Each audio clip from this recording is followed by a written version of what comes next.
आय अम्मा लामते बहुत दल डोला है। अम्मा है ताली का बोला करिया?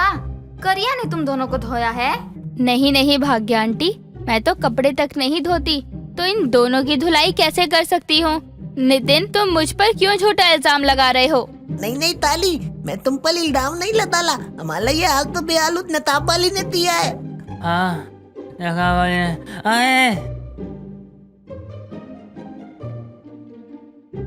आई माल डाला ले। 2-4 और लगाएंगे जो नकाब वाली का नाम लिया तो। अरे नकाब वाली बिटिया बिना बात के तुम लोगों को काहे पीटेगी? वो रक्षक है गांव की, कोनो गुंडी मवाली नहीं। अम्मा आप थी ततम, मैंने नताब वाली ते तोला मदाद दिया तो उतने हमें दो दिया। तुम दोनों को कोई गलत फहमी हुई होगी, ऐसा हो ही नहीं सकता। भला नकाब वाली ऐसा क्यों करेगी? उसको क्या मिलेगा तुम्हें मार के? ये तो हम तो भी नहीं पता, बस इतना तउंदा ती नताब वाली बहुत बदली बदली हुई है। नितिन अब काली को अपने और नील के साथ हुई सारी घटना बताता है।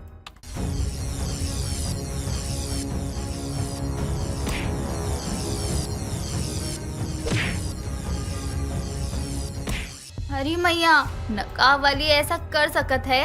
हमको तो यकीन ही नहीं हो रहा। लेकिन हमरे सपूत हमरी झूठी कसम तो नहीं खाएंगे। ये करिया, अपनी वो दोस्त को तनिक समझा कि अपनी शक्ति का प्रदर्शन ना हमरे बेटों पर ना करे, नहीं तो हमसे बुरा कोई नहीं होगा उसके लिए। हम अपने बच्चों के लिए ना किसी को भी मजा चखा सकते हैं। भाग्या की इस बात का काली कोई जवाब नहीं देती और चुपचाप अपने घर चली जाती है। काली अपने घर में शांति से बस खिड़की के बाहर देख रही थी। तभी वहाँ पर दुर्गा अपने हाथों में खाने की प्लेट लिए आती है और काली को इस तरह शांत देखकर वो खाने की प्लेट को साइड में रखकर काली के सर को प्यार से सहलाते हुए कहती है, काली, क्या हुआ मेरी बच्ची? किस सोच में डूबी हुई है तू? कोई परेशानी है क्या तुझे? परेशानी तो नहीं माँ, बस कुछ सवाल हैं जिसके बारे में सोचकर उनके जवाब ढूंढने की कोशिश कर रही हूँ। सवाल? कैसे सवाल काली?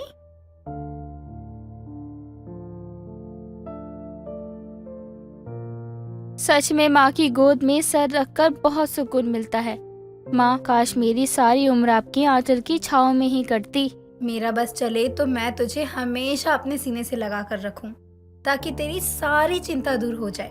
तुझे गुमसुम और परेशान देखती हूँ तो मेरा मन भी घबरा जाता है कि पता नहीं अब किस चिंता ने तुझे घेर लिया हो। माँ, बस यूँ समझ लो कि आपकी काली के सामने एक और नई चुनौती आने वाली है, पर वो चुनौती क्या है ये समझ नहीं आ रहा। काली, सब ठीक हो जाएगा। और तू ही तो बोलती है ना कि तुझे भगवान ने शक्तियाँ इस धरती से पाप हटाने के लिए दी है। जब स्वयं भोलेनाथ तेरे साथ है तो तू इतनी चिंता क्यों कर रही है मेरी बच्ची? दुर्गा की बातों से काली को हिम्मत मिलती है और वो अपनी माँ की ममता की छांव तले सब कुछ भूलकर कुछ ही देर में चैन की नींद सो जाती है। काली को अपनी माँ की गोद में सोते हुए देखकर दुर्गा हाथ जोड़कर भगवान से प्रार्थना करती है, हे भगवान, मेरी बच्ची का हमेशा साथ देना। मैं आपसे इसकी लंबी उम्र की कामना करती हूँ। मेरी काली की खुशियों को कभी किसी की नजर ना लगे। मैंने अपनी जिंदगी में बहुत कुछ खोया है, पर अब नहीं। मेरी काली की रक्षा करना। झुमरी अपने पति गुलशन के साथ सोने जा ही रही थी, तभी उसके दरवाजे पर किसी की दस्तक होती है।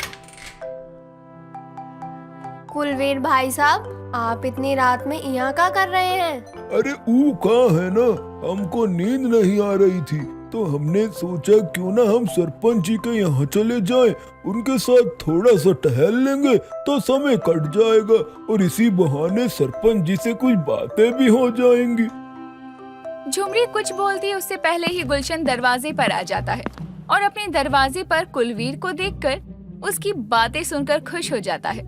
अरे कुलवीर, तुम यहाँ आओ आओ, बैठो जरा।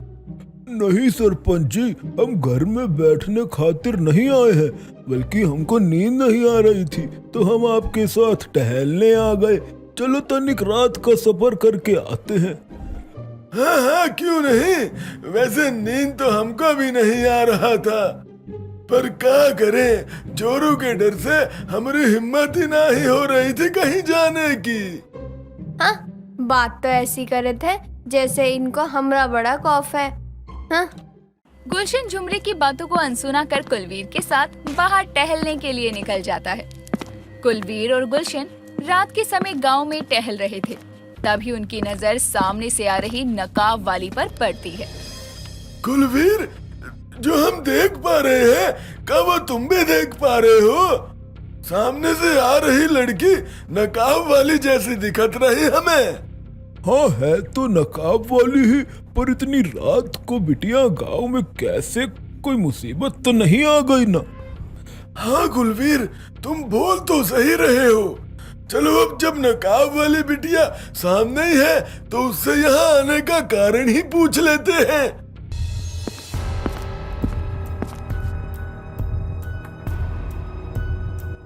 नकाब वाली बिटिया, तुम यहाँ इतनी रात गए? कोनो बात हो गई है क्या? क्यों रे बुड्ढे, तुझे हर बात जानने की बहुत खुजली रहती है। इस गांव में कोई मुसीबत आएगी तभी मैं यहाँ आऊंगी क्या? बिना मुसीबत के मैं यहाँ नहीं आ सकती। अरे नहीं नहीं, कैसी बात कर रही हो बिटिया? तुमको कभी ऐसे घूमता देखा नहीं तो इसलिए बस पूछ लिया। वैसे हमको नींद नहीं आ रही थी, बस इसलिए हम टहल रहे थे। अब तुम भी तनिक टहल लो। गुलशन की बात सुनकर नकाब वाली उसकी तरफ देखती है और अचानक ही अपनी आंखों से एक जादू कर वो गुलशन को एक पेड़ पर बैठा देती है। नकाब वाली बिटिया, तुम क्या कर रही हो? अरे गुलवीर, बचाओ हमको भाई, हमारी मदद करो। अरे नकाब वाली, उतारो हमको। नकाब वाली बिटिया, ये क्या मजाक कर रही हो तुम? अरे गांव के सरपंच ऐसे पेड़ पर बैठे अच्छे नहीं लगते। जरा इधर उधर हुआ तो डाल के साथ ही नीचे टपक जाएंगे सरपंच जी। कुलवीर की बातों का जवाब नकाब वाली नहीं देती और जोर जोर से हंसने लगती है।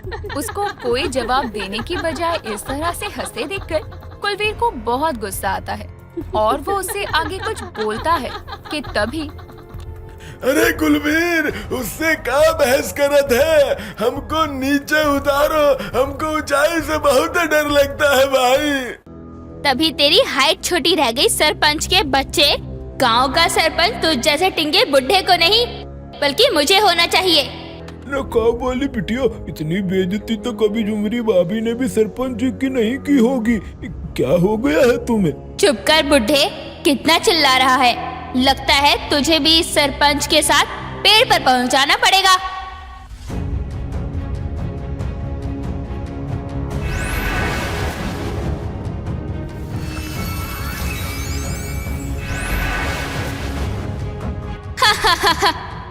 अब दोनों बुड्ढे बैठकर पेड़ की डाल पर पंचायत लगाओ। बचाओ! अरे नकाब वाली बिटिया, तुम बड़े बूढ़ों के साथ ऐसे मजाक करते हो क्या? अरे तुम कब से ये शैतानी करने लगी? अरे भाई, हमको नीचे उतारो। गुलशन की बात को सुनकर नकाब वाली वहाँ से हंसते हुए गायब हो जाती है। ए कुलवीर, अब हम क्या करें? किसको मदद के लिए बुलाए? अभी इतना रात हो रहा है और इस समय कोई हम जैसा पागल नहीं होगा जो यहाँ टहलने आएगा। बताओ, हवा खाने निकले थे और उल्लू बनाकर पेड़ पर बिठाकर चले गए नकाब वाले।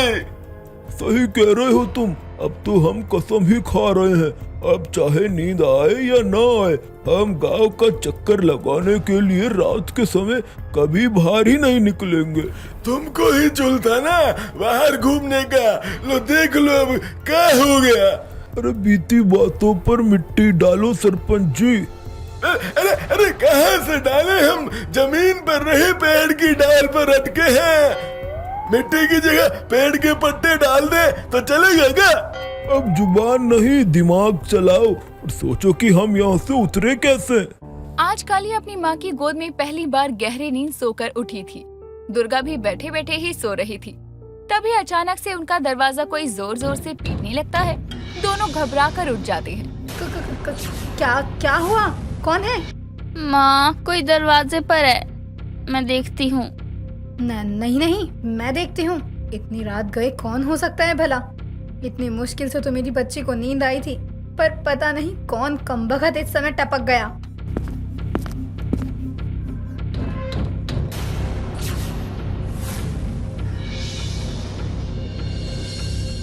माँ क्या हुआ, आप रुक क्यों गई? काली, मुझे कुछ ठीक नहीं लग रहा। इतनी रात को भला कौन इतनी जोर से दरवाजा पीट सकता है? कहीं कुछ। माँ, आपके साथ आपकी बहादुर बेटी है, फिर भी आप डर रही हैं। दरवाजा तो खोलना होगा ना, वरना ये बाहर जो भी है पीट पीट कर हमारा दरवाजा ही तोड़ देगा। काली की बात सुनकर दुर्गा हिम्मत करती है और आगे बढ़कर दरवाजा खोलती है। धीरे से बाहर झांककर देखती है तो अचानक से झुमरी उसके सामने आ जाती है।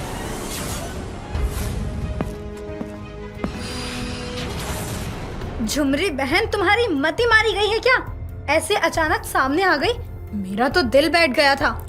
अरे दिल तो हमरा बैठा जा रहा है दुर्गा बहन। पता नहीं कौन सी सैर पर निकले हैं रज्जो के बाबा।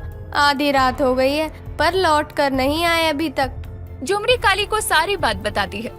ऐसा कैसे हो सकता है? आखिर सरपंच जी जा कहाँ सकते हैं? ई तो हमको भी नहीं पता काली, पर जो भी है हमको बहुत डर लग रहा है। हमरा तो जी घबरा रहा है। झुमरी बहन, तुम चिंता मत करो, हम मिलकर सरपंच जी को ढूंढेंगे। जिसके बाद काली, दुर्गा और झुमरी के साथ गांव में गुलशन को ढूंढने निकल पड़ती है। झुमरी आगे चलते हुए बड़बड़ा रही थी। पता नहीं ये टहलते हुए कौन सी दुनिया में खो जाते हैं रज्जो के बाबा को घर लौटने में कोनो होश नहीं होता।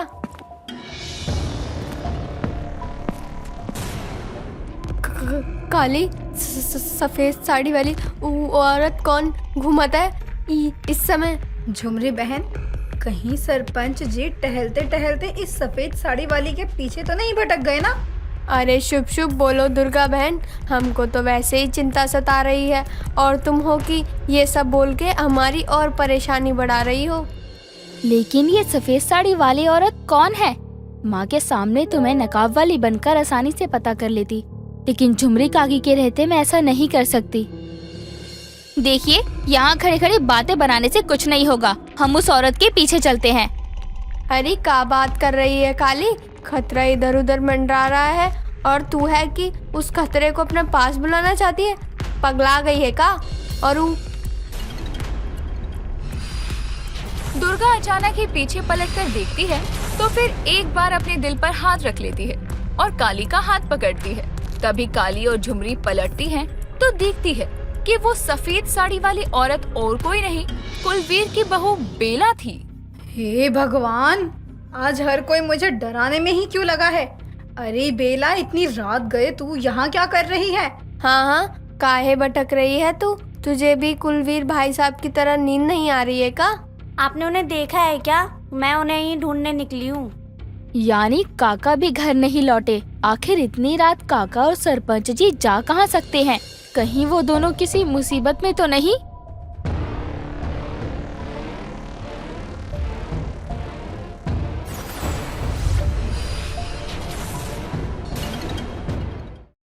देखना ना भूलिए काली द वुमन वॉरियर सीजन 2 के चटपटे और मजेदार एपिसोड सिर्फ और सिर्फ हमारे चैनल पर। और साथ ही साथ हमारे चैनल को लाइक, शेयर और सब्सक्राइब करना बिल्कुल ना भूलें।